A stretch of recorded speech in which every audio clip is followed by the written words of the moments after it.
Tonight we're going to talk about land contracts. And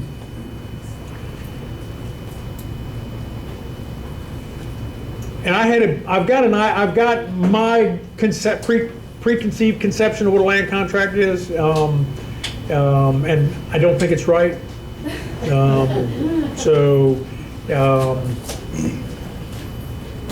And I think I listed it as land trust, and where my confusion is, I've got 3 or 4 trusts. A land trust is not the same thing as the trust that you use when you're doing your estate planning.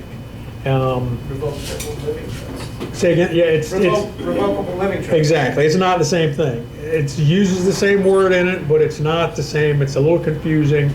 There are people that are using it in the investing world, especially in the slow flip side. I think you guys use these when you sell your houses. But it's also a very it's a unique way to work the creative side of your financing your houses. So last December, somebody asked for Carly Niño to come talk to us. You were asked for very specifically to come. I paid them. You paid them handsomely. So just to let you know, and the reason I brought that up is because when you give me ideas in December, when we do our annual planning, I really do try to reach out to the person that you've asked for to see if we can get them to come in and talk. So Carly, come on up. Give us a good class on this, because people ask me all the time. I'm like, I think I know, but I don't want to be the one telling you how it goes. So I tell you what, do me a favor, clip this on. And I've got the microphone here for, is this one even on? That one works really good. This one's not working so great. But, all right, Carly, I'm getting ready to take notes. Thank you very much. Of course. You filled the room. Look at that. Yes. I'm not going to take credit for that, but thank you. Hey, everybody. I'm Carly Niño. I am an attorney by trade. I've been an attorney for close to 20 years. I used to do real estate closings for a while, and then when I had my son, I decided I didn't want to go to an office anymore full time. A few years before that, I had house hacked and done a couple flips. When I had my son, I decided to get into wholesaling. That was in around 2018. So 2018, 2019, I did wholesaling. Y'all know it was good back then. Then I moved from that to doing some flips, got out of my student loan debt, started building a midterm rental portfolio, which is my main focus now, and got back into law mainly to do creative finance documents on the buy side. I don't do a whole lot once you've closed if there's problems, but I like to do the paperwork ahead of time to help you avoid any issues. I've purchased properties, I've done VA assumptions, I've purchased sub-2. I actually own a property with Austin, who's a longtime friend and a contractor. We bought a really nice house in Suffolk, subject to, that is a really nice midterm rental for us now, that we also own in a land trust. So doing all the fun things. Today I've been asked to talk about land contracts. They are a confusing topic. Has anybody bought using a land contract or a contract for deed? Scott, hey Scott, did you ever sell that condo? Yeah. Okay, so a couple people have bought using land contracts. Does anybody do disposition using land contracts? Okay, if I offend y'all, I'm sorry.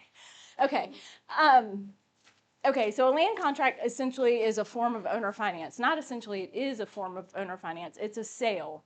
And I don't know, is the clicky thing part of this? I don't know.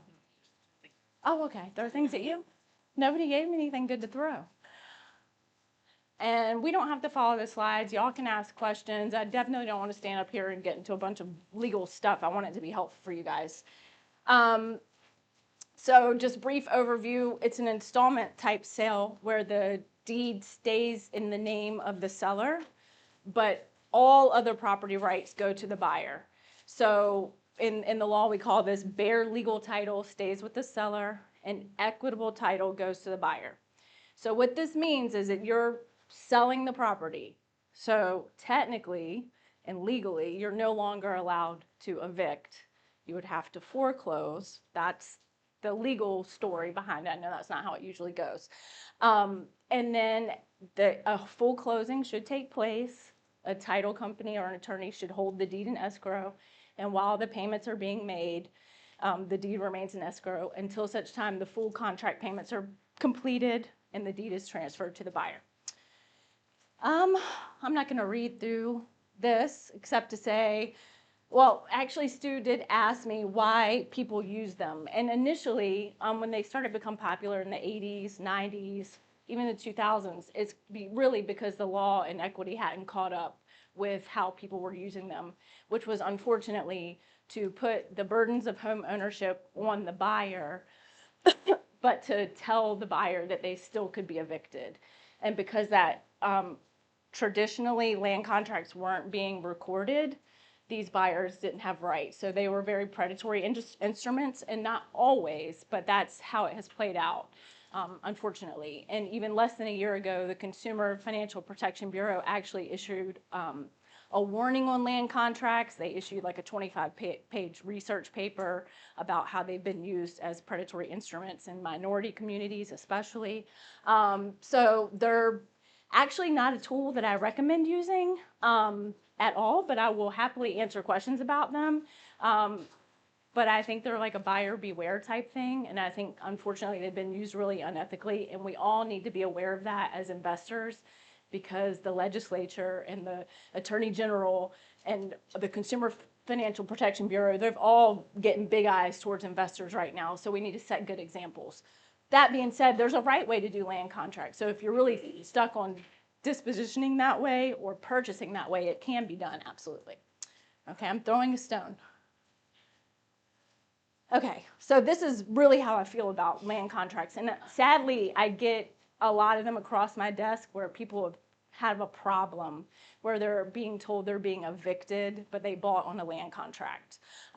So essentially, an investor, not you guys, because you wouldn't do that, has told them they have to maintain the house, that they purchased the house, they put a bunch of money down on the house, and the seller doesn't maintain the house at all, but has now told them, oh, you missed a payment.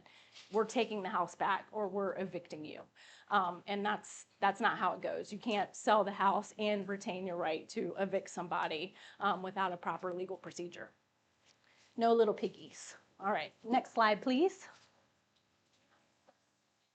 Yes.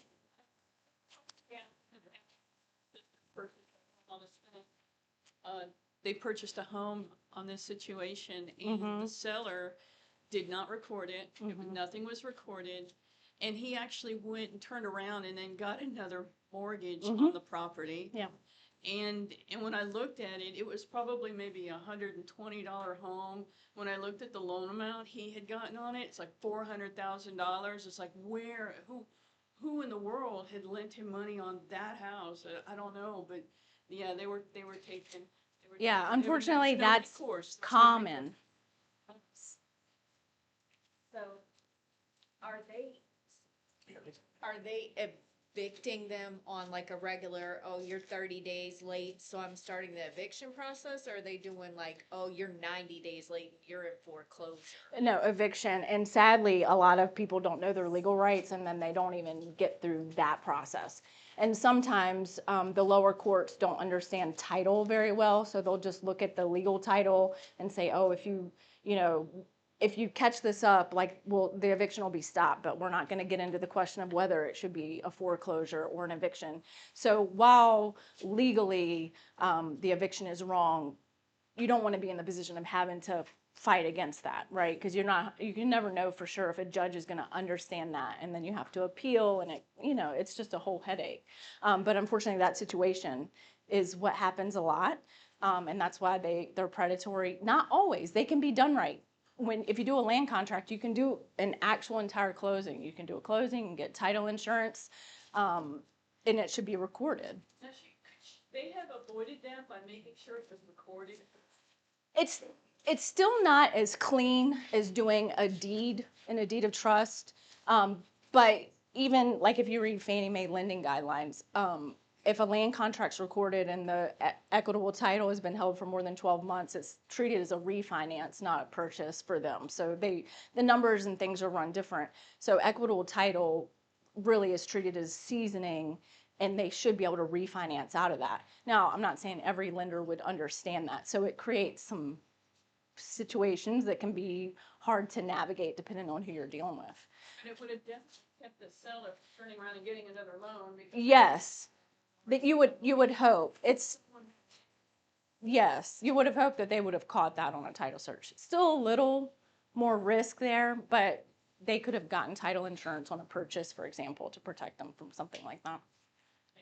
Is this similar to like rent to own? No, it's a different it's a different, rent to own is a different set of paperwork that you would use. You can still run into issues with equitable versus legal title, and courts are starting to make people foreclose on rent to own buyers as well, especially when they've invested, $20,000 up front and they're paying you higher than market rent. Courts are saying, well, they have equitable title. Really, they were a buyer, not a renter. We don't care that the top of your document says rent or lease. And so we need to be aware of that, like no matter what we might see on the internet world, that, you can do it this way and it's all well and fine. Like, we need to operate with ethics first, and even if we feel like, legally nobody's going to notice, because it matters, because it's having a big impact on us as investors in the legislature and in the laws that are being passed. So if we want our businesses to be able to continue, we need to be all paying attention to this and calling out the BS when we see it. Okay. All right, next slide, please. Oh, sorry. Scott, be nice. Carly, I bought on a land contract for a sub-2 product. So basically, my attorney said that a land contract, the contract for deed basically, is, in essence, a way to kind of shield against a due on sale. That was his perspective. Yeah. You might obviously have a different perspective, but obviously I wasn't using it to sell the property, but maybe you have a different, and not everybody in the room may know what sub-2 is. It's basically taking over an existing loan and taking those payments over. But this way, it's kind of like his perspective, to kind of break it down, is that the monthly payments that I'm making is gaining me interest every month, and until it's paid off, and then when it's paid off, it's fully mine. Okay, the last part you kind of lost me, because I think I was thinking about the first part. So I do think that the due on sale, that if you do a sub-2 with a land contract versus, many people do sub-2 in a land trust, even though that, if anybody peeled back even a single layer of the onion, it would still be a violation. The land contract's still a violation, but of course, if the lender's just looking at a quick who holds title, and not pulling a title search, they're still going to see that original name on the deed. So I think that your attorney, it still is a violation, but maybe less likely to be noticed, similar to holding in a land trust or anything else. Okay. Well, Rick, just to clarify, so it sounded like you were saying that an eviction isn't legal with a land contract, but the person that sets up the land contract, they don't have to wait 90 days to foreclose on them, right? They can foreclose after 30 days. That depends on your state laws, like to what foreclosure is, and I am not a foreclosure attorney at all. So I actually don't know how many days it is or anything like that for notice and putting it in the paper and all those things. But Well, I was just saying, like, if it's stated in the land contract, hey, you're in default after 30 days. It's not like a traditional lender with a traditional mortgage where they wait 90 days and then they start the process and it's 6 months. No, I believe that Virginia law is a 30-day situation, but whatever Virginia law is, that's the minimum you have to do. You can't contradict however long Virginia law says you have to give for catching up or redemption or whatever it may be. You can't put something shorter in your contract. It could be longer. But again, not a foreclosure attorney, no brain space to retain that information. So I could Google it later for you if you want to know the code. All right, next slide, please. Okay, transfer via land contract is a sale. I know a lot of times, and I tested out Chat GPT and Google AI, and it's no good for this type of topic. It's crap. Because I'm curious, like, how good is this? Am I, if people Google this, are they going to get good information? The answer is absolutely not. Like, no, it's very bad on this. So it is a sale, period. Plain and simple, it's a sale. As long as you can remember that, you're good. So whether you're buying or selling, those rules apply. Beneficial title, equitable title is vested in the buyer. So when you think of property rights in law school, they call it a bundle of sticks, and there's all these bundles of sticks, and you can sell certain bundles and do other things. Well, the buyer gets all the bundle of property rights except the simple name on title. That's it. On the deed. That's the only thing they don't get.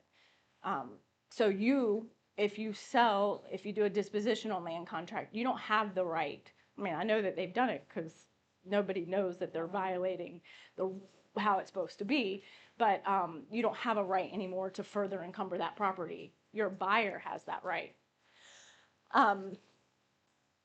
Same thing that I just said. You don't have a right to use it if you sell it that way, finance it. You can't evict somebody that you just do a disposition via a land contract or contract for deed. Okay, next slide, please. Okay, so when they first came into being, the goal was, I think, to avoid landlord responsibilities, but retain that nice, quick eviction process. And that's where the problem came in. And sadly, I think that that's still being taught in a lot of places. And I just hope you guys would understand that that's just really unfair and unethical to your buyers who are investing a lot of hard-earned money and their time and their hopes and dreams and all those things into this.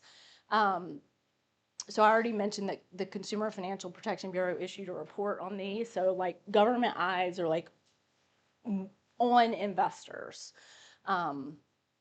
And then the other thing that when you sell on a land contract, Dodd-Frank applies. It's very clear that it applies. And then all the lending guidelines apply, like the protections if you sell to an individual. So you would have to do a closing on a closing disclosure and all those things.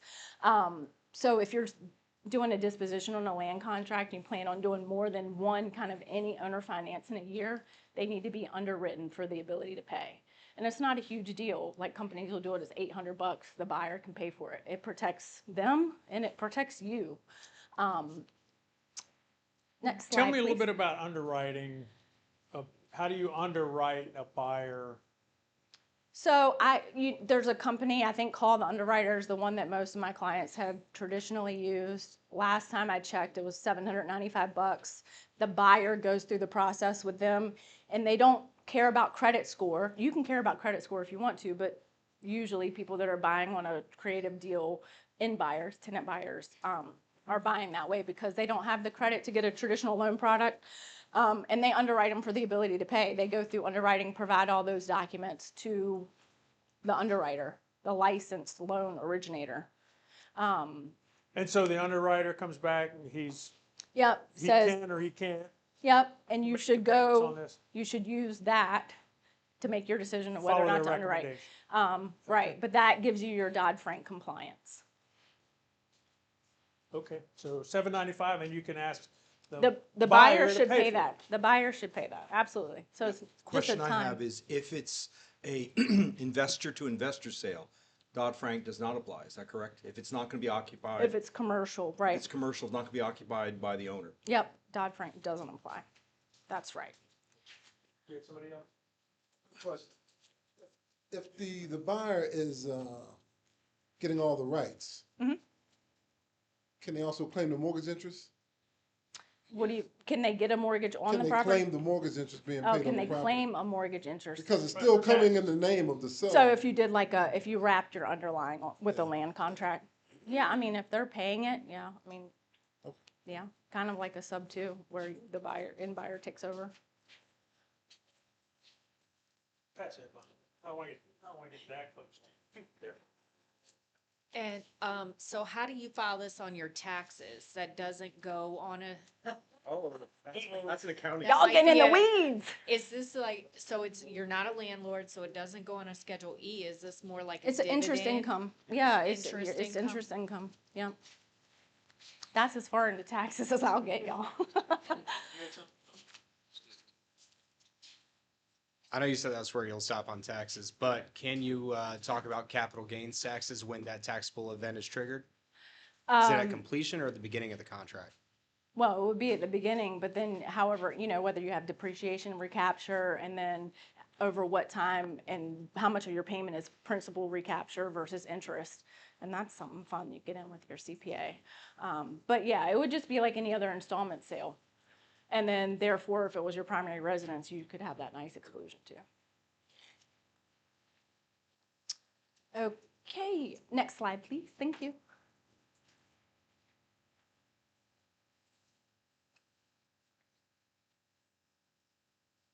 Okay, so like I've already said, it's very clearly a sale. I think, I didn't want to get up here like on the pulpit about it, but I see so much bad information about these that, and I see so many come across my desk that where people have been harmed by these. And even investors, who buy and then they're, unfortunately, there's predatory companies that are taking advantage of new investors and selling on a land contract and then trying to evict them and things. So like I said, there's state code, federal code, your government-backed lending guidelines, case law, all of it, that it's a sale. So I think I've harped on that enough. So if you want to retain ownership rights, you don't want to do a contract for deed or a land contract because you will not retain ownership. If you do want to give the opportunity to buy to your tenant and you like that, but you're not ready to, to do a deed and deed of trust yet, you could do other paperwork like a rent to own. But again, be aware that foreclosure could be something that could come across your table depending. A lease coupled with an option is my preferred route for that. So there's other ways to accomplish the goal of, helping your tenant buy the home. Oh, he's scrolling socials. I'm telling you. Okay, just trying to understand, and forgive me if I'm not following. So I understand about the contract and that it's a sale. Mhm. But because a lot of times you're doing this to avoid the due on sale clause in the original financing, in the event that this particular person who you have the land contract with does default, how do you do the foreclosure without triggering the original due on sale clause? I don't think that that's probably possible. And I honestly didn't come in here with the mindset of thinking of investors wrapping and underlying with a land contract. So my brain space isn't even there, but I do wraps and I do subject to, but I actually haven't helped somebody. I've never done a wrap with a land contract. I probably wouldn't. I would still stick, I prefer land trust if you're, in the title. But it's possible, but yeah, but if you get into a position where foreclosure, yeah, but those are things you have to think through, especially second position lenders on sub 2 and you have to foreclose. Yeah, it's hairy. Subject to is not as straightforward and fun as, as it's made out to be. There's some issues, and they're hard to navigate even with good paperwork. Okay, next slide, please. Okay, so best practices. If you, I've come across deals where people want to sell on a land contract and they're just excited about it. I'll do it, but it needs to be closed with a title company or an attorney. You need to have a title insurance. You need to get, and here's another thing that usually doesn't happen right. Your buyer, or you, if you're buying a land contract, needs to get the insurance on the property because you have that bundle of rights that goes along with the insurable interest. So it's you that should have insurance. It absolutely has to be recorded in the land records. And honestly, if I were to do one of these for myself, if I were to buy on a land contract, I'd probably record an option, a mortgage with it. even though, because I wouldn't want somebody to miss the land contract. Mortgage says lien. Land contract or contract for deed could more easily be missed. So I'd probably file a mortgage along with it, even though there was really no mortgage, just to blare the title sirens. And then, your closing would be on a HUD settlement statement or a CD, the same as anything else. Like, no, don't buy one of these hand somebody $20,000 and pray. Don't. Like, you can have all these things, including title insurance. So after closing, the seller, whether that's you or whether it's who you bought from, they're a lender only. They can collect payments. And then if things go sideways, negotiate with you to, get the lien of the contract for deed released, or, pursue foreclosure. But hopefully y'all could negotiate before that point, just like any other transfer. Okay, next slide, please. Yeah, I've talked about this because obviously I'm harping now. Y'all can tell me. So, and the other thing I would just say, if you're going to buy on one of these, and like I said, I would, if the deal's good enough, I'd buy on a land contract, but just, be aware of all that there's huge pitfalls, and use an attorney. Close with a title company is fine, but get some legal advice to make sure that all the, I's are being dotted and T's crossed to protect you, because it's a big investment of your time and your money, regardless. And like I said, if you get into one of these and you go to a lower court for eviction, that judge might not understand those complex issues, and then you're in a situation where you got to pay legal fees to appeal and go higher up. So you just don't want to be in that situation. Okay, all right. Hopefully my next slide I don't talk about that again. Okay, so if you're selling on a land contract, these are things to be aware of. Ensure your buyers are paying taxes and insurance. Because here's the thing, you're on legal title. So who are all the money-hungry attorneys, plaintiff's attorneys? Who are they going to come looking for if something goes sideways and your buyer doesn't have insurance? They're coming to you. And depending on your paperwork, they may or may not have a case. If you've got a 2-page thing that wants to pretend it's a lease and a sale, I don't know. They might win that. So be careful if you're selling on these two to do it completely accurately to protect yourself from future litigation issues, because your name is still what's on title. And I know a lot of y'all want to put in trust. Nobody will ever find you. Trust me. You're findable. It's just how many layers you're making people go through. If the case is big enough, they'll go through the layers. Okay, I think that's my thoughts on the seller beware. All right, next slide, please. Okay, so yeah, essentially, do you want to be a landlord or do you want to be a lender? And that's land contract is seller/lender. Otherwise, you're a landlord. You can't give up you can't create obligations on your buyer and you not have the reciprocal duty of following the Virginia Residential Landlord Tenant Act. That's the long story short. Okay, next slide. Okay, yep, you can't be both, again.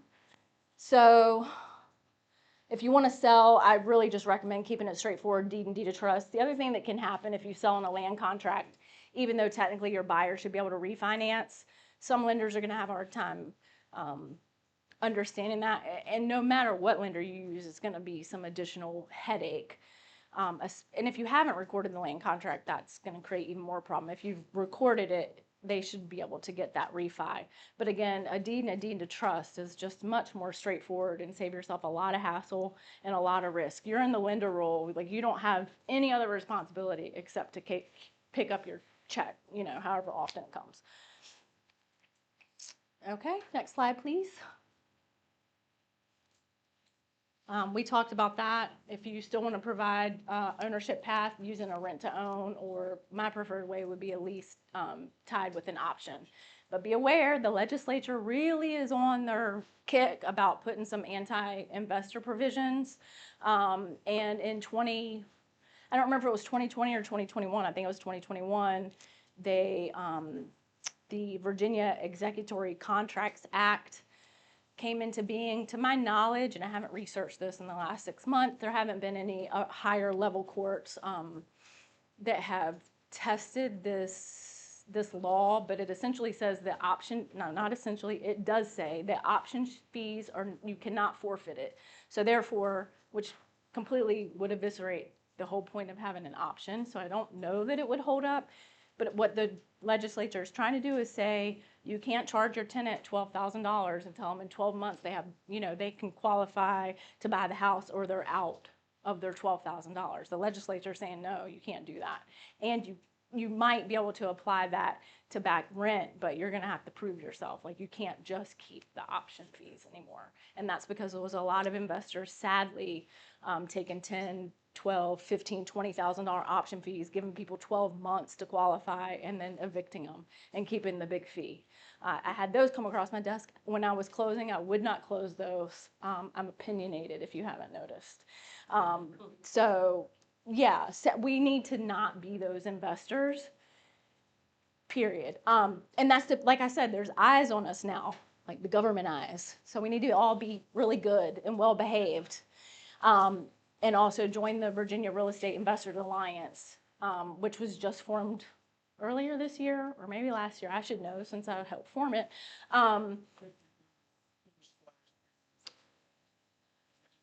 Okay, so we are working to make sure that, or to help make sure, to the best of our ability, that laws that are really harmful to investing don't get passed, like rent control. That's been on the table, and it's going to keep coming up. And as anybody knows who's ever researched the issue, it doesn't work, but that doesn't matter because that's not how politics works. It sounds good. So we need boots on the ground to be, fighting against this stuff before it gets to that point. And that's what the Alliance does. So I'd love for you guys to join. Hey. Just on that comment, Carly. Yes, I was there. And after having their talk with Delegate Owens, she said, if I had known what I was voting for, I never would have voted for that bill. For the wholesaling one. That was hurting wholesalers. Mm-hmm. So the Alliance is a great way to keep informed so that when bad things are coming up, you can call your delegate or senator. It doesn't take a whole lot to influence how the vote goes. Yeah. And it costs a staggering $25 a year. I think to be a member, and they'll keep you up to date with emails, and it's a great way to support them, to pay for lobbyists, to make sure there's someone on the inside keeping watch all the time. Yeah, and I really do not like politics, and this is the first time in my life, and I'll be 43 this year, that anybody's convinced me to get involved in anything politics, because I don't have a taste for it, but this is really important because I want my son to be able to do this business and not have to go to a 9-to-5. And I used to bring my son when he was that age to meetups. So I love to see it. And I'm gonna tell you what, he would go to midterm rentals with me. That kid can make a bed.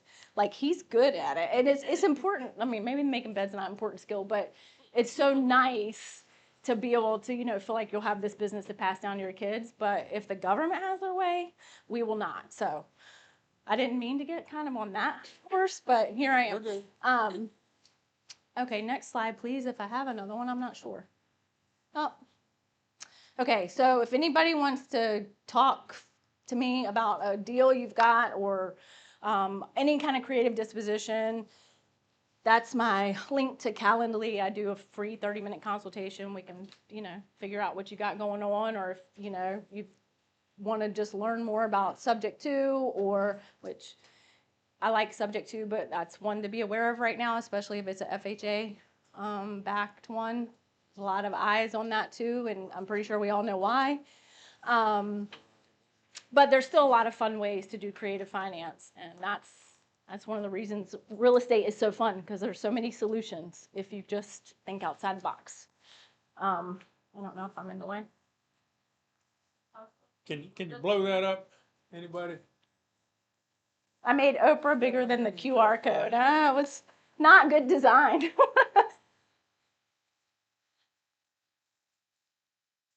Just gotta get it for But you. I can also give y'all my baby email. up.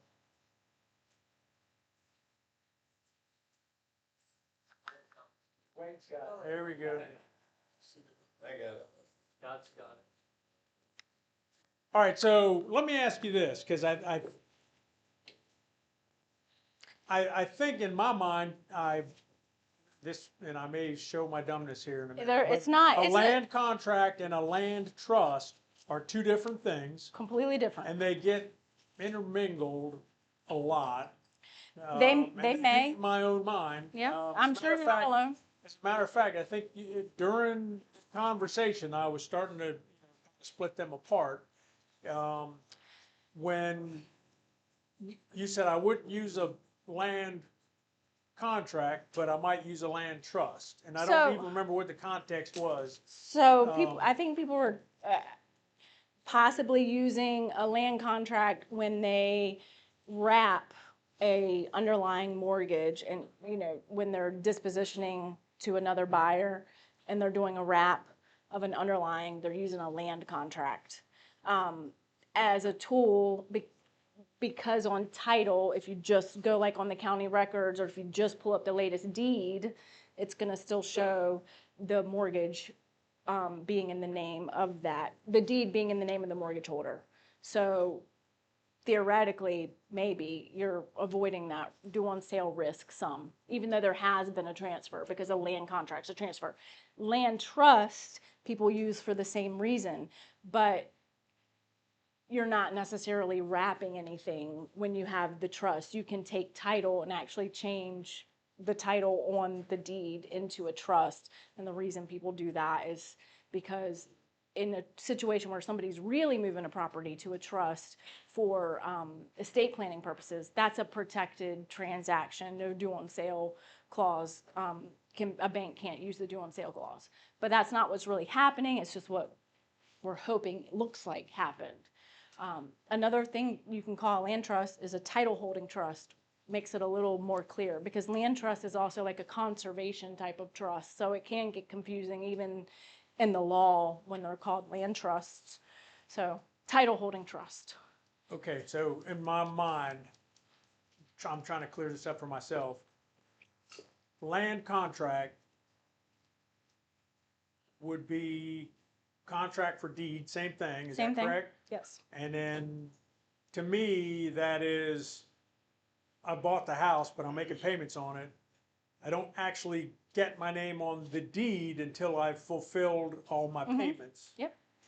Okay? Yep. And I think that's why some people use it, because the seller maintains his name on their name on the deed. Yeah, in a wrap situation And to then- try to avoid and the then- due sale. When they make their 100 payments of $1 or whatever it is, then they go back to the closing company and change it Get the deed, and which that change it deed at should be the- held in escrow. at the county or the Mhm. city. Okay. Yeah.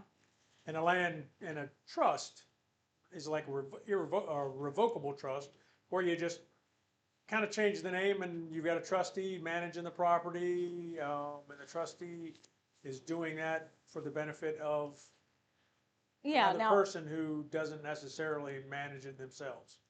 in a true trust situation. Now, in a land trust, and Virginia does have a specific land trust statute that says trustees don't have any responsibilities, which is nice, because usually trustees have fiduciary responsibilities if it's a traditional revocable or irrevocable trust. The two different things, but it's just a way to hold title. A land contract is a sale. A land trust is just a Okay, way to hold trust is title. holding title. Contract is, It's just like if you sold it, it's an owner finance transaction. Yeah. all right. I think that helped me out. If it didn't, we'll talk more. Okay. I'll be calling you all week when I wake up. That's fine. I have a scenario to run through you. Not legal. Oh, I forgot to give a disclaimer. Shit. I will hold you to it. It's fine. Not legal advice. Very motivated to do a land contract, and Who now is I'm not sure. You were. I was, yeah. So Had the now I desired have a effect. property. I'll give you the the logistics of it. So I have a property, purchased it. I'll be all in at 150. I could probably sell it as is for like 243. Mm-hmm. I do have a loan on it, Mm-hmm. and I was considering doing a land contract, you know, getting 20% down, and then just doing a wrap with the remainder of the balance to the current mortgage. What would you suggest in that scenario? Is that like, would you do like a, you know, because now from what you're saying is that it's frowned upon if you do like a lease with the option, if you get a down payment and then you keep it if they're not able to perform. Is there like a time limit to them performing, or? No, and I think I would think about it from an ethical standpoint, right? So if somebody has credit struggles, we all know real life, especially if they're parents, if they're whatever, 12 months goes by really, really fast. It's hard to fix your credit in 12 months. So is taking $10,000 from somebody and giving them 12 months fair? Not really. I don't think so. But if you also got to think about what kind of market you're in. There's so many things that come up. So if you're planning, you know, if you're getting somebody to pay an option fee, and something else that you'll see a lot is the purchase price is also very inflated, which probably worked out okay over the past few years, but the next few years, will it? So if they've got they've paying you an option fee, and then your purchase price, okay, the house right now, let's just say is worth $250, but their purchase price is $325. Well, if we get into a market where prices go down, they're not going to have, unless you work with them, they're not going to have the option. And you can have paperwork that's drafted that says, and that I prefer to do it this way, it's tethered to a third-party appraisal, you know, what the purchase price would be within a certain percentage, and you can navigate that in a fair way. I would just look at it from a fairness perspective. I mean, the likelihood of this getting in front of a court ever is probably very, very low. But if your goal is to create home ownership for somebody, it's to, and also to maybe take some of the landlord burden off yourself. And if you do a lease with an option, you're still the landlord. But because they feel a pride of ownership, you know, you can probably have them take on some less serious things, right? And they're going to want to do that because they feel like it's going to be their house. So the paperwork can be done. It's just doing it fair. And yes, there are legal considerations. So if it did get in front of somebody, they might say, hey, you've got to refund that option. But if your paperwork's done really nicely, they might not. I wouldn't sell on a land. What kind of underlying mortgage do you have, though? This is not legal advice. DSUR. Yeah. You don't have to, it's a 30-year? It will be. Yeah. Yeah, so there's not really much due on sale risk there. So if you really wanted to not play landlord anymore, I would just sell it on a traditional wrap, have it serviced, do a deed of trust through a servicer. And I would have them underwritten if you're, you know, selling to a tenant. Cool. Thank you. You're welcome.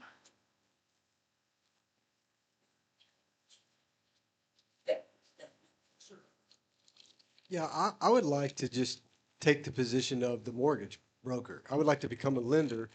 And if I were to do all the things that a traditional lender would have to do in order to offer a mortgage to someone, and I did that as a private individual, am I on equal footing in the law's eyes to the mortgage? You have to use a licensed loan originator. So like the company that I mentioned is called the underwriter, and they do all that for you. No, you can't personally. I can't lend somebody money like a mortgage. Correct. You Why can not? to a commercial. Well, because it's just because of predatory practices that have happened over the year, and it's regulated now. But I'm saying if I don't know why the law won't say, hey, if you follow these guidelines of commercial lending, you as a private individual can loan. Well, where would DPOR and all the other fun regulation I advisory just say boards this. be? Yeah. Yeah, I mean, I'm with you. Like the freedom to do what you want. Now, if it's a commercial loan, you can. Commercial loans, you can do that. So if I want to lend money to Austin, to his LLC, and it's not going to be a property that he occupies, and your documentation should be really clear about that, yeah, me and Austin can agree to whatever. I can charge him 30% interest all day long. I don't have his LLC. I don't have to underwrite him. That's an exception. What the law is worried about is the individual that's going to occupy that home as a primary residence, or even if they're not, if it's any loan to an individual or individuals, the law is trying to protect them from predatory lending. Funny how the law picks and chooses who they want to protect, though. Always. Yeah. Yeah.